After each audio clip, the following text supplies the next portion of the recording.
जो ए और सी है, ठीक है, और ये बी और डी है, ये जब दोनों कनेक्ट होंगे तो एक ही जगह पे ना, तो ए और बी एक ही जगह पे लगे और सी और डी भी एक ही जगह पे लगे। इसके कारण मैं यहाँ पे क्या कह सकता हूँ कि दोनों पॉइंट कहीं ना कहीं एक ही है। जो दोनों पॉइंट पे दो रजिस्टर हमारे अटैच हुए वो पॉइंट एक्चुअल में एक ही है। तो इस दो पॉइंट एक्चुअल में एक है, दोनों रजिस्टर के दोनों पॉइंट जहाँ अटैच वो एक ही है। तो इसके कारण दोनों ही पॉइंट्स पे बैटरी का क्या काम होता है, पोटेंशियल डिफरेंस मेंटेन करना, यानी कि वी कॉन्स्टेंट है। सो इसके अकॉर्डिंग वी जो है आपका वो कॉन्स्टेंट है, तो आपका यहाँ पे करंट वेरी कर रहा है। सो आई इक्विवेलेंट क्या होगा, I1 प्लस I2। और अगर ओम्स लॉ लगा दिया जाए V equals to I R, तो अगर मुझे I फाइंड आउट करना है तो हो गया V by R.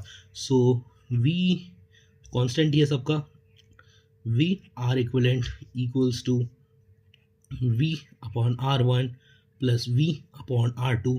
So voltage constant तो हम उसको बाहर कैंसिल आउट कर देंगे, ये बच गया 1 by R equivalent equals to 1 upon R1 plus 1 upon R2। So यहाँ से हमने फॉर्मूला ड्राइव कर लिया पैरेलल कॉम्बिनेशन का, दैट इज कि R one inverse of R equivalent equals to inverse of R1 plus R2। और ये सिर्फ ऐसा नहीं, सिर्फ दो का है, ये जितने चाहे, जैसे R equivalent is equals to 1 upon R1 plus 1 upon R2 plus 1 upon R3, ऐसे करके सो ऑन जितने भी आपके रजिस्टर उन सबको आप ऐसे पैरेलल में ऐड आउट करते हो। तो आर इक्वल 1 अपॉन R2 कितना हुआ, 1 upon R1 plus 1 upon R2 plus 1 upon R3, ऐसे करके। अब एग्जाम्पल के लिए ले लेते हैं, जैसे हमने इनिशियली ले रखा था 1 और 2 ओम का, इसको हम 1 ओम बोल देते हैं, इसको हम लोग 2 ओम बोल देते हैं। तो ये हो गया 1 upon R equivalent equals to 1 by 1 plus 1 by 2 2 plus 1 1 upon R equivalent equals to R equivalent 2/3। तो ये हो गया ओम का आपका रजिस्टर, ठीक है। अच्छा हाँ, एक बार याद रखना कि जो 1 अपॉन इनवर्स होता है ना, ये आ तो जाएगा वो 3/2, बट इसको भी आपको ऊपर करना पड़ेगा ना।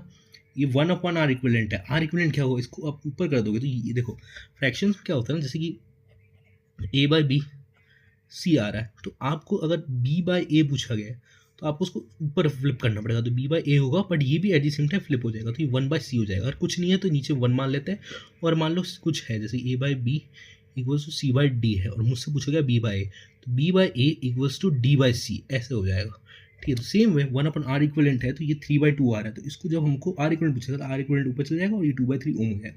तो ये हमारा पैरेलल कॉम्बिनेशन है, ठीक है।